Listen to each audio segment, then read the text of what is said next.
All right, so where are we at? Part 3. Okay, so let's see what we have here. We're gonna go back to object mode and see what we have. Let's look at here. All right, see what components we have. We have two components that we need. We have a mesh, which we should have had in part 1, and now we have an armature, which is essentially set up as far as the armature itself is concerned. We have enough bones to do what we expect of this mesh. Why create another example in my head when we already have an example sitting here? Let me show you what I mean. Okay, so we have a bone that's going to control the spine or perform global movement. What I mean by that is we can grab one bone and move the whole item, the whole mesh. And we're going to designate this bone to do that, and we have it named. And then we've got this bone here. This bone is going to be controlling the flap. So now we, again, establish that we have enough bones in this armature to accomplish the tasks that we have in mind for this mesh. Okay, so yay, we're good to go. So now what do we need to do? Well, we need to remember that parenting concept that we did in chapter 2, or not chapter 2, but the second video. Well, we're about to do that again, but in a little different manner. Okay, so it's not convoluted, but it's a little tricky, I suppose, if you're not used to this. Okay, so let me try to speak it out, what we need to do, and then we'll work it out. Okay, so let me just set it up like so. Okay, so we want to parent this mesh to the armature, and we want to set up vertex groups. We're going to set up the vertex groups in the armature. I mean, as you were. We're going to set up the vertex groups in the mesh. Okay, so let's get into that. I guess that's going to be a wee bit convoluted. All right, so first thing we're going to do is we're going to select our armature. We're about to do the vertex groups and the armature modifier, or the parenting of the armature. We're about to do those things simultaneously. So just follow along. Be in object mode. You should only have a couple of objects in the scene, hopefully, for less confusion. We got a mesh, we got an armature. Okay. So select your armature. Freaking my brain. Select your mesh and then the armature. So it's select the mesh, which will be the child. Shift select the armature, which will be the parent. And then Control P. Now, get a host of options here. We're focused on the armature deform options. If you notice, you have armature deform, you have with empty groups, with envelopes, and then automatic weights. So that's basically 4 options. Yes, those other 3 are nested under armature deform, but we're going to go with armature deform.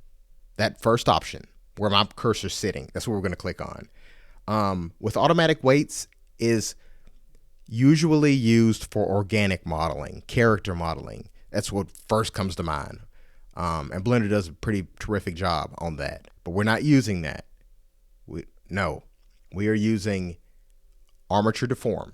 So go ahead and press enter or click it. Yay. Now, if you notice on the outliner here, my wallet disappeared. So let's go check that, see what happened here.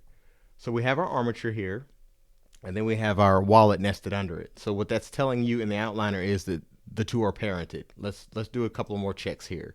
Select your mesh, going to this object properties, and we want to go to relations. You see that the parent is the armature wallet 2. That's why it's beneficial to name your stuff. You saw me do it, so if you followed along, you won't have any issues. But name your stuff, everything. Not going to harp on that. But the point that I'm making here is that they're parented. And this is how you can check it. One of the ways. I think that's all we need to check for now. Okay, so now that we know that they're parented, in theory, we should be able to just run into pose mode by selecting this armature. Pose mode is only associated with armatures. Okay, there's no pose mode for meshes. There's no pose mode for empties. Pose mode is exclusive to armatures. So select your armature, Control Tab, and you're in pose mode. In theory, we should be able to move this armature and the mesh go with? No, not so much. So we'll figure out why that's not working. But they are together, just to let you know. All right, so let's select our mesh and go into edit mode. Now, here's the thing quickly to consider with meshes and armatures.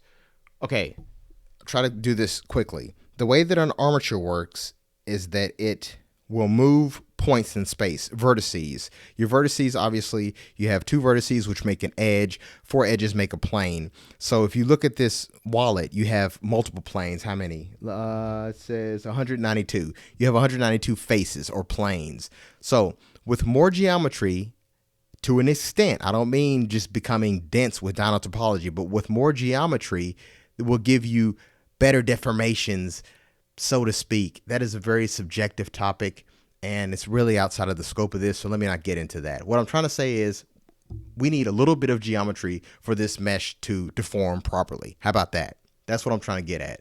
And I think we have sufficient geometry for the simple deformation that we're going to do. We're just going to open up the flap.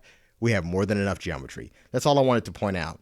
What we don't want to do is to have a simple plane like the size of that. Just imagine, imagine how am I trying to put this? Imagine a plane the size of this, but with no subdivisions. So it's just one huge plane, and then one long plane on the back, and then one huge plane here. Your deformations are going to be terrible because you have not enough geometry to move around to make the believability of the illusion of deformation, to make it a reality. Oh man, I hope that that's coming out clearly. Put it back in layman's terms, you have to have some amount of geometry to achieve deformations. And what a deformation is when the mesh bends or twists. It's contorted in some different shape or position, but it still looks smooth. That's considered a deformation. Okay? All right, let me get back on tangent, I suppose. All right. I can't even remember why we came in here. Oh, yeah, it was to try to illustrate that geometry point. Okay, so that's done. Let me get, while we're here, now we can assign those vertex groups. That's another reason why we're here. So, sorry if I got a little bit off tangent. Okay, anyways. All right, so let's look at these bones. Okay, so this bone here, we named it flap. Well, we wanted to control this side of the door, yay?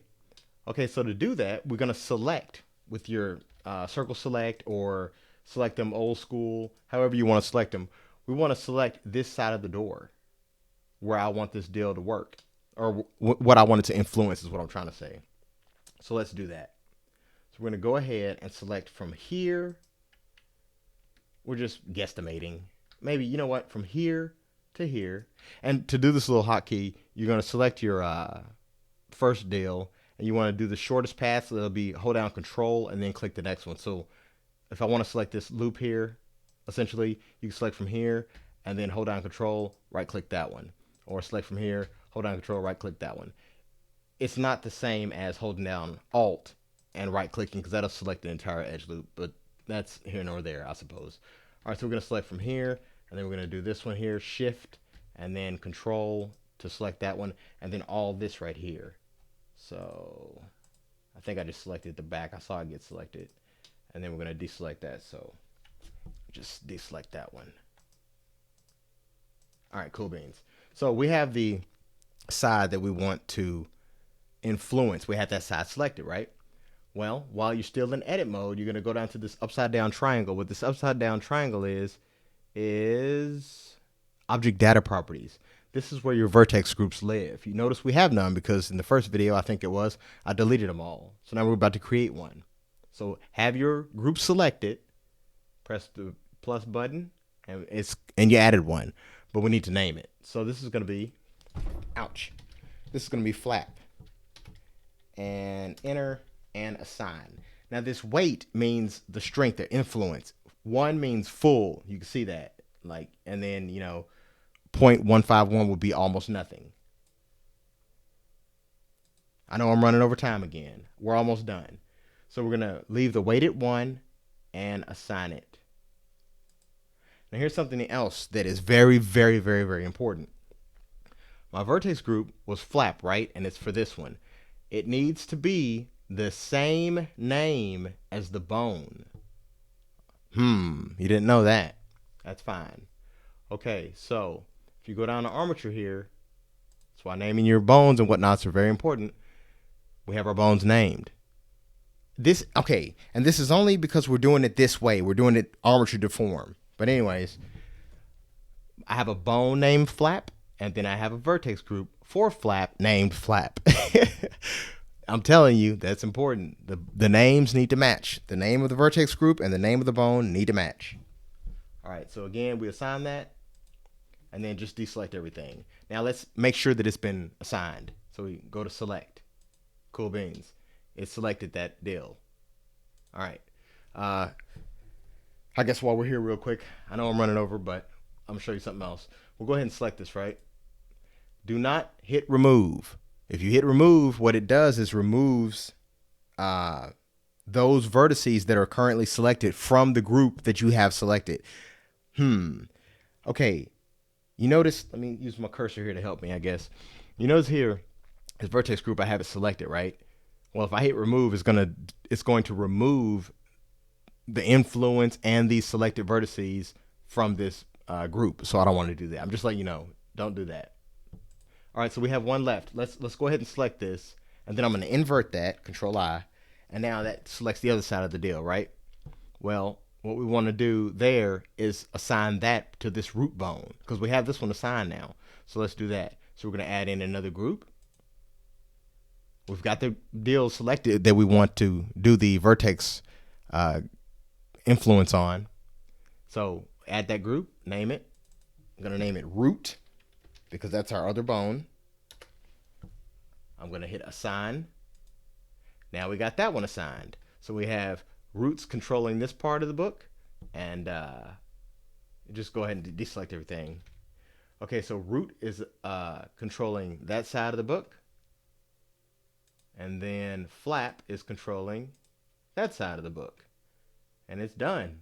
So deselect all that. Now when we go back to object mode, we select our armature, go over to pose mode. Sorry about all the mode switching, but that's just part of it. That's not me being pedantic. That's a part of it. That's how Blender functions. I'm sorry about it. You'll get used to it. Okay, so we're in pose mode. If we have this root bone selected, you notice that my whole mesh moves. Well, you wonder, why is it moving the whole mesh when we only selected part of it? You know what I'm saying? For the root? Well, that's because it's the root. It's the initial bone. It controls all of it. And then our flap, if we rotate that on the z-axis, it opens up our deal. So that's the main aim of this entire exercise. Yay! So then you go back to object mode. We've accomplished what we set out to do. We have added our mesh, which you were supposed to have at the beginning. We added an armature.